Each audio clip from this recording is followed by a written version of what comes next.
I remember one of the first times I met him. Over 6 foot, over 250, 17-year-old young black man, big hair, big smile. I love this guy. There's something about him, there was a joy in him, and our community just loved having him around.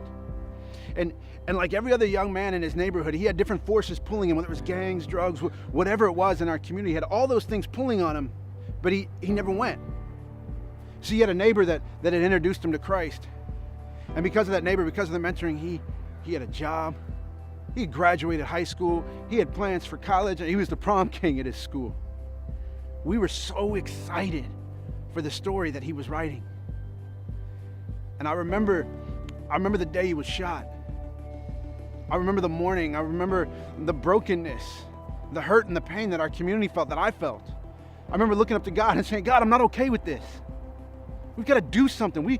He hadn't given in to the narrative. He hadn't given in to the story. We need to rewrite it. You fast forward 5 years.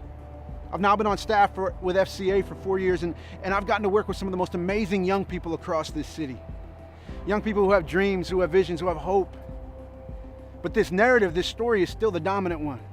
These students, I work with too many athletes who believe they're going to be that 1% that makes it in the league. And if they don't, well, it's a mixtape or sell dope. But this young man had hope. He knew who he was in Christ. He knew who he was called to be. In FCA, we see that athletes lead, but direction matters. Imagine what would happen to our communities if athletes led on campus and rewrote that story for all of their friends, for all of their teammates. How that would change our schools, our community, and our culture. You know, in 4 years, FCA, we've grown from 1 huddle to 16 huddles. We've got 1 full-time staff, and we have a dream, we have a vision for the next 4 years that takes 1 full-time staff to 3 full-time staff and 8 part-time staff. And the reason I'm so excited about these 8 part-time staff is because this young man has been on the forefront of my mind. What would it look like to have young athletes working for FCA, where they wouldn't have to choose between having a job or playing on a team, where they could be encouraged, discipled, and challenged, and given a vision for who God has created them to be? That God has made them on purpose, for a purpose, to go out and to change the narrative of their community. We want you to be a part of that.